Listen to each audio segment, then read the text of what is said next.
안녕하세요. 오늘 하루도 말씀 안에서 주님의 한량없는 그 풍성한 사랑을 충만하게 경험하는 그런 새날이 되기를 축복합니다. 오늘 말씀은 역대하 33장입니다. 므낫세가 왕이 되었을 때 그는 12살이었다. 그는 예루살렘에서 55해 동안 다스렸다. 그는 주님께서 보시기에 악한 일을 하였다. 그는 주님께서 이스라엘 자손이 보는 앞에서 쫓아내신 이방 사람의 역겨운 풍속을 따랐다. 그는 아버지 히스기야가 헐어버린 산당들을 오히려 다시 세우고 바알들을 섬기는 제단을 쌓고 아세라 목상들을 만들고 하늘의 별을 숭배하여 섬겼다.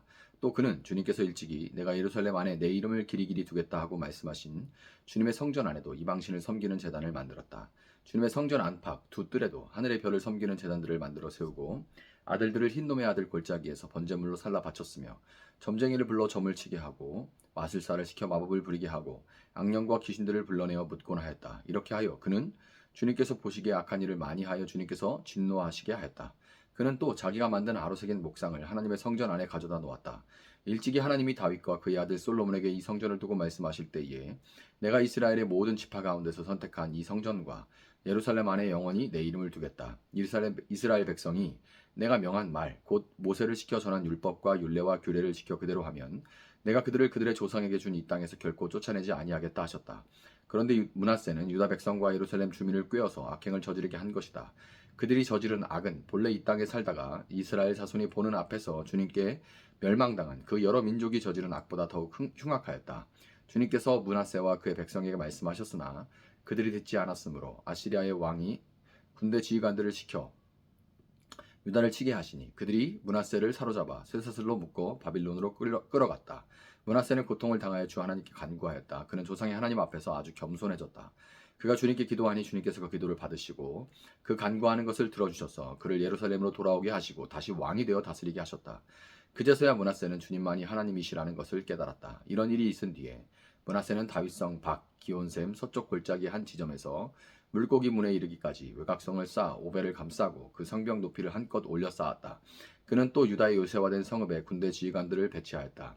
그는 또 성전 안에 있는 이방 신상들과 그가 가져다 놓은 목상들을 없애버리고 주님의 성전이 서 있는 산에다 만들어 놓은 이교의 제단과 예루살렘 곳곳에 만들어 놓은 이교의 제단을 모두 성 밖으로 가져다 버렸다. 그는 주님의 제단을 다시 고치고 화목제와 감사제를 그 제단 위에서 드렸다. 그는 유다의 모든 백성에게 주 이스라엘 하나님을 섬기라는 명령을 내렸다. 비록 백성이 여전히 여러 산당에서 제사를 드리기는 하였으나 그 제사는 오직 주 그들의 하나님께만 드리는 것이었다. 므낫세의 나머지 일들과 그가 하나님께 간구하여 바친 기도와 선견자가 주 이스라엘 하나님의 이름을 받들고 건면한 말씀은 모두 이스라엘 왕 역대지략에 기록되어 있다.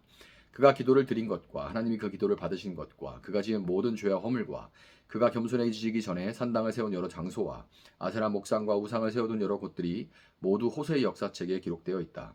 므낫세가 죽어서 그의 뭇 조상과 함께 잠드니 그의 궁에 장사하였다. 왕자 아몬이 그의 뒤를 이어 왕이 되었다. 아몬이 왕이 되었을 때에 그는 22살이었다. 그는 예루살렘에서 2해 동안 다스렸다. 그는 아버지 므낫세처럼 주님께서 보시기에 악한 일을 하였고 그의 아버지 므낫세가 만든 아로새긴 모든 우상에게 제사를 드리며 섬겼다. 그의 아버지 므낫세는 나중에 스스로 뉘우치고 주님 앞에서 겸손해졌으나 아몬은 주님 앞에서 스스로 겸손할 줄도 모르고 오히려 더 죄를 지었다. 결국 신하들이 그를 반역하고 궁 안에 있는 왕을 살해하였다. 그러나 그 땅의 백성은 아몬 왕에게 반역한 신하들을 다 죽이고 아몬의 뒤를 이어서 그의 아들 요시아를 왕으로 삼았다. 아멘. 자, 므낫세는 그의 아버지 히스기야가 하나님의 은혜로 중병에서 회복되고 15년의 수명을 연장받았을 때 태어난 기적의 아들입니다. 정말 은혜 가운데 수명이 연장되었을 때 태어난 기적의 아들이죠. 히스기야는 큰 은혜를 누렸음에도 불구하고 그런데 이 연장된 수명을 사는 동안에 하나님 앞에 이전과 같이 겸손한 모습을 보이지 못했고 이는 히스기야의 사후에 12살의 나이로 왕이 된 므낫세 때에 악한 열매로 맺어지게 되고 말았습니다. 역대의 기자가 히스기야를 솔로몬 시대의 영광을 회복한 왕으로 묘사했다는 설명을 제가 드렸었는데요. 솔로몬이 후반기에 들으면 타락을 하게 되죠. 그리고 그 아들 르호보암 때에 이르러서 나라가 둘로 쪼개졌던 것처럼 히스기야 역시 인생 연장전에 타락을 했고 그의 아들 므낫세에 이르러 국력이 급속도로 약해지다가 결국 아시리아의 포로로 잡혀가는 처지에까지 그렇게 빠지게 되고 맙니다. 사실상 나라가 거의 망했다고 봐도 될 정도죠. 솔로몬과 르호보암, 히스기야와 므낫세를 보면서 우리는 고린도전서 10장 12절 그러므로 서 있다고 생각하는 사람은 넘어지지 않도록 조심하십시오라는 이 말씀을 곱씹어 보게 됩니다. 빛이 강한 만큼 그림자는 짙어질 수밖에 없고 깨끗한 것이 부패하면 그렇지 않은 것보다 그 냄새가 더 심한 법입니다. 이런 말씀을 드리는 것은 어차피 인생은 돌고 도는 거니까 대충 살자 하는 그런 말이 아닙니다. 하나님의 은혜가 크면 클수록 그만큼 짓눌려 있던 사탄의 반격도 만만치 않다는 것을 우리가 알고 기쁠 때나 슬플 때나 일희일비하지 말고 겸손하게 깨어 기도하는 삶을 살아가야 한다. 그런 의미예요. 마침내 그것을 깨달았던 솔로몬도 전도서 7장 14절에서 이렇게 권면합니다. 좋은 때에는 기뻐하고 어려울 때에는 생각하여라. 하나님은 좋은 때도 있게 하시고 나쁜 때도 있게 하신다. 그러기에 사람은 제 앞일을 알지 못한다. 아멘. 솔로몬이 마침내 깨닫고 이렇게 고백을 한 겁니다. 므낫세의 악행은 히스기야의 선행과 대조되어서 더욱 도드라지게 드러나게 되는데 역대기 기자는 그의 악행에 대해서 2절부터 9절에 공을 들여서 므낫세의 악행에 대해서 일일이 하나하나 나열합니다. 므낫세는 이방 사람들의 역겨운 풍속을 따르고 아버지가 헐었던 산당들을 다시 세웠습니다. 바알을 섬기는 제단을 쌓고 아세라 목상을 만들었으며 하늘의 별을 숭배, 이건 지금도 하죠. 별점, 타로점 이런 거를 했다는 거예요. 심지어 그는 하나님의 성전 안에 이방신을 위한 제단을 만들었고 흰놈의 아들 골짜기에서 자신의 아들들을 몰래길 위한 번제물로 바쳤습니다. 하나님이 가증스러워하시는 점치는 것과 마법, 악령과 귀신을 소환해서 묻는 일들을 행한 것은 말할 것도 없죠. 그렇다면 역대기 기자는 왜 이렇게까지 일일이 므낫세의 악행들을 나열했을까요? 그의 악행이 8절의 원인이라는 것을 강조하기 위해서입니다. 8절 어떻게 되어 있어요? 이스라엘 백성이 내가 명한 말, 곧 모세를 시켜 전한 율법과 율례와 규례를 지켜 그대로 하면 내가 그들을 그들의 조상에게 준 이 땅에서 결코 쫓아내지 아니하겠다 하셨다. 아멘. 므낫세는 이 8절을 명백하게 어겼고 그가 아시리아의 포로로 잡혀가게 된 것은 그에 대한 심판이 분명하다는 것을 보여주고 있는 거죠. 므낫세는 왜 이스라엘이 하나님의 성전을 소유하고 하나님의 백성이라고 여기면서도 바벨론의 포로가 되었는지를 보여주는 상징적인 인물이 바로 므낫세입니다. 그런데 이 므낫세에 대한 평가가 여기까지는 열왕기에도 그대로 기록된 부분인데 역대기는 독특해요. 열왕기는 하나님의 율법에 대한 인간들의 실패와 그로 인한 심판이 강조됩니다. 인간 왕들은 실패할 수밖에 없다. 그래서 심판을 받았다. 여기까지 강조가 됩니다. 쉽게 말해 이스라엘이 포로가 된 것은 하나님이 약해서가 아니라 이스라엘이 악해서, 하나님이 약해서가 아니라 이스라엘이 악해서다라는 것이 열왕기예요.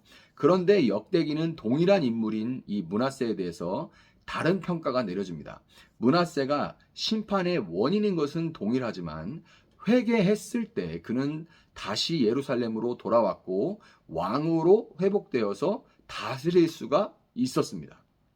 왕권을 회복한 므낫세는 적극적으로 우상 타파 정책을 실시하죠.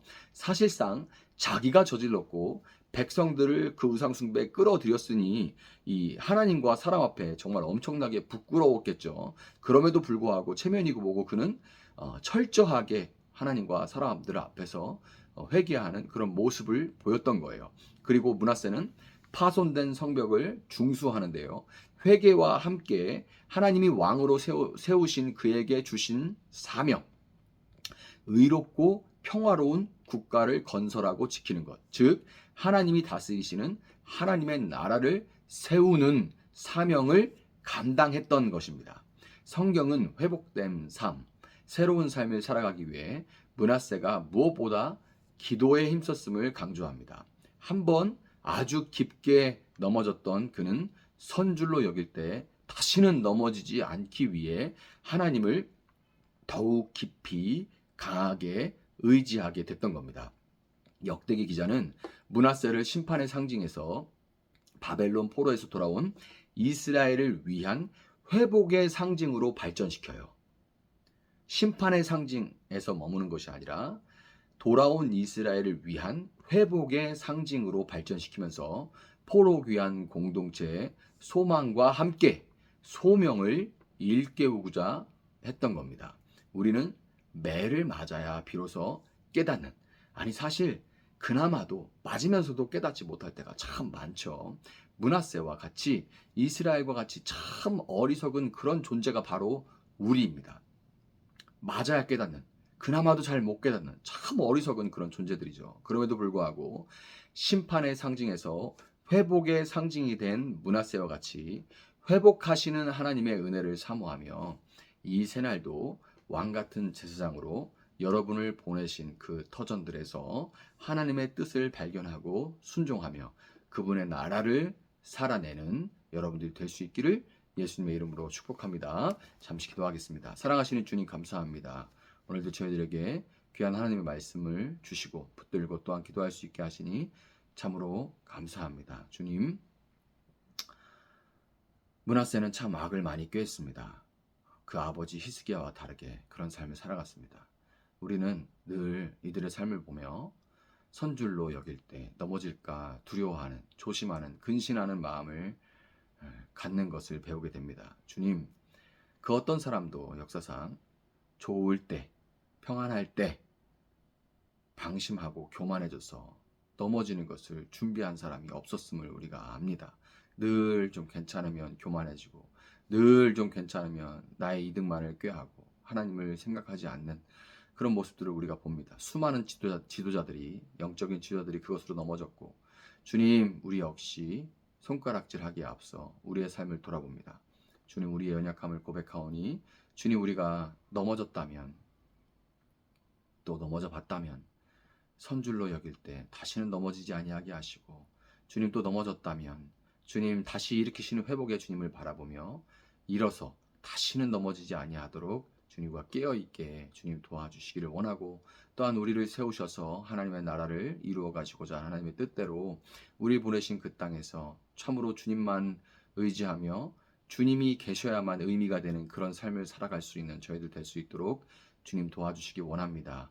더 사랑하게 하시고, 더 섬기게 하시고, 더 인내하게 하시고, 더 축복하게 하시고, 더 고치게 하시고, 더 정직하게 하시고, 더 정결하게 하여 주시기를 원합니다. 그리고 이 모든 일들이 주님으로 인해서, 또 주님을 위해서, 주님 때문에 감당되어질 수 있도록 주님 도와주시고, 그 모든 일을 행하는 저희 마음 가운데는 은혜와 평안과 감사와 축복이 넘쳐날 수 있도록 주님 도와주시옵소서. 감사하며 예수님의 이름으로 기도합니다. 아멘. 오늘 주신 말씀 붙들고 계속해서 기도합니다.